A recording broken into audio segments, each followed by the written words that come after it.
So let's talk about red cells first, or erythrocytes. The main measures that you have in here are HB, which stands for hemoglobin. And what hemoglobin is it is a heme, or an iron, carried inside a giant protein called a globin or a globulin. And there are usually 4 subunits that are chained together, and these 4 globins and 4 hemes is what make up hemoglobin. And this is a protein that's used to transport oxygen. So oxygen binds to all of the iron units, and it's what carries all of the oxygen to your cells all around the body. Now, there is a specific range, and I don't have the ranges on hand, but typically your hemoglobin can be normal, or it can be low. And if it is low, we call that anemia. That is to say that you have not enough hemoglobin or red blood cells to carry oxygen around your body, and that's why you might feel tired, listless, lethargic, short of breath. Those are some of the symptoms that you could have from anemia. Now, even in anemia, there are different types of anemia, and there are different causes of anemia. And so the next measure will help us to determine why, or the process in which somebody has anemia.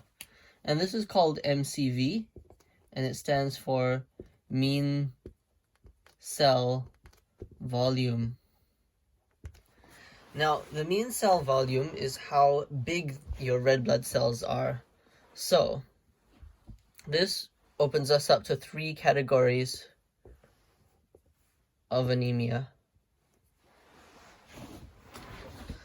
There's normocytic anemia. That means it's a normal size. There's also macrocytic.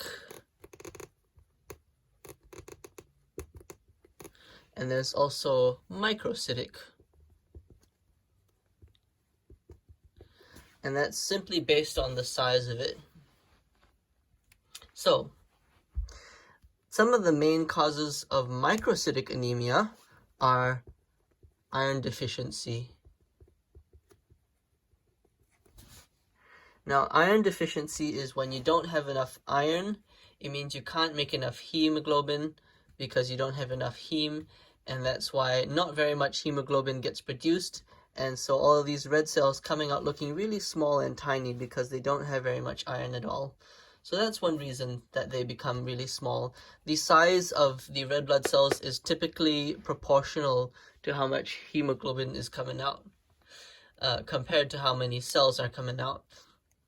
So that's why microcytic iron deficiency results in a microcytic anemia. Now, the other thing that can cause a microcytic anemia is a thalassemia. And this is a genetic condition where you have an improper production of the globin chains. Now, you have 2 alpha and 2 beta subunits. And if either of those, there are alpha and both beta types of thalassemia, and it's when you have defective genes that means that you don't produce the right kind of globins. Now, it depends on how many defective genes you inherit. It has typical Mendelian inheritance, meaning that if you have 2 bad genes, that's bad news. If you have 1 bad gene and 1 good gene, that's okay. If you have 2 good genes, then you're pretty alright. So, yeah, it depends on the type of inheritance of the genes that you have. That's what determines how bad the thalassemia is. So that's a cause of microcytic anemia, where your cells are really small because there's not very much heme being produced. Normocytic anemia, on the other hand, is when you have less hemoglobin than normal, but it's not because the iron or the globins have anything wrong with them. It's just some of the causes of normocytic anemia include blood loss. So if you're just losing blood, it means that you won't have as much hemoglobin as normal, but your cells are carrying the normal amount. It's just that you've lost a bit of blood. And so blood loss can be from anywhere. It could be like hemorrhaging, or it could be either period blood, menstruation, any reason that you're losing blood that would cause a normocytic anemia. And that's when you're losing blood to the outside. Another way you could lose blood is by losing blood from the inside, and that's hemolysis. Now, what your body does when they make lots of red blood cells is they all eat it up eventually. However, hemolysis is when your body starts breaking down your red blood cells faster than it should. And that's why, hemolysis is when you get normocytic anemia, because you are breaking down your red blood cells faster than you're producing them, but also it's not lacking iron, and that's why it's normocytic. Okay. Now, another thing that you can note here is that another useful measure, so we've measured hemoglobin, we've measured mean cell volume. Another thing that we can measure is what's called the reticulocyte count. And what the reticulocyte count is, the reticulocytes are simply very early immature red blood cells.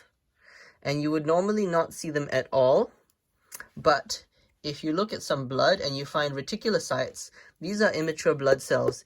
It means that the body is trying to make more and more erythrocytes, more red blood cells, to make up for the ones that are being lost, but it can't do it fast enough.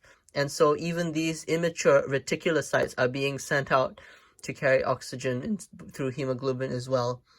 And so that's what the reticulocytes are about. So if you can see reticulocytes, it means that your body is trying to produce more and it just can't keep up with how much it's losing.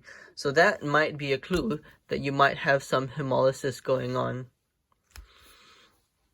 Okay, so that's if you have, so this is a good balance, normocytic. You're not losing any, you don't have insufficient iron or insufficient iron hemoglobin synthesis. It's absolutely fine. What happens, however, if you have less cell and more iron, and that's what macrocytic anemia is. Now, there are two types, but for the sake of simplicity, I'm just going to call it macrocytic. They call it also megaloblastic. There are megaloblastic and non-megaloblastic. I can't remember the distinctions between the two, but I'm just going to list them out right here. So, this is when you have enough iron synthesis and hemoglobin synthesis, but you don't have enough materials to keep the cells from dividing. That is to say, some causes are B12 deficiency or folate deficiency. And so these B12 and folate are very important molecules that are involved in the reproduction of cells.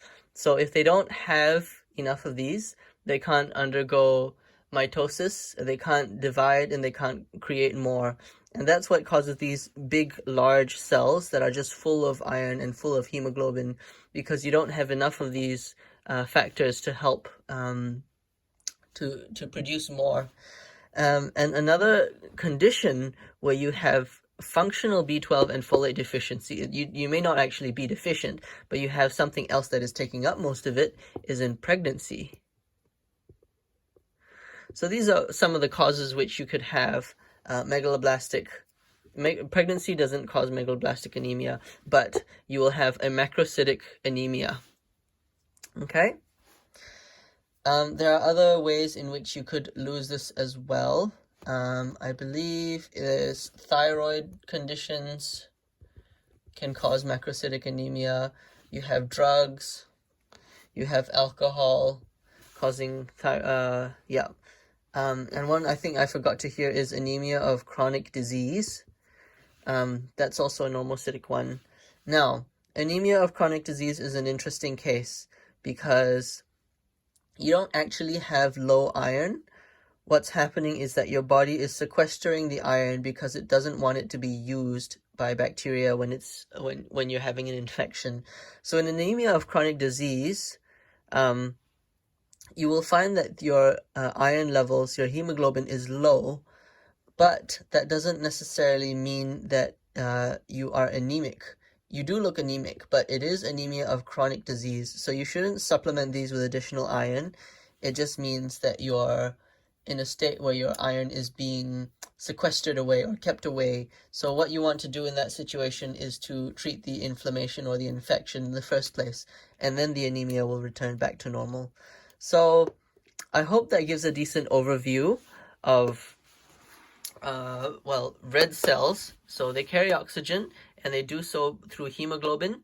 And so if you don't have enough hemoglobin, it's called anemia. And anemia can be classified based on how big the cells, the red cells, are. So there's microcytic, where they're really small, normocytic, where they are normal size, and macrocytic, where they're too big. And these are the many causes of how you can get either of these. So if you do a blood film or a full blood count, and you find that your hemoglobin is low, and you look at the cell size, it can give you an idea of what sort of disease process is going on, and it's really useful in the diagnostic process. Okay, those are red cells.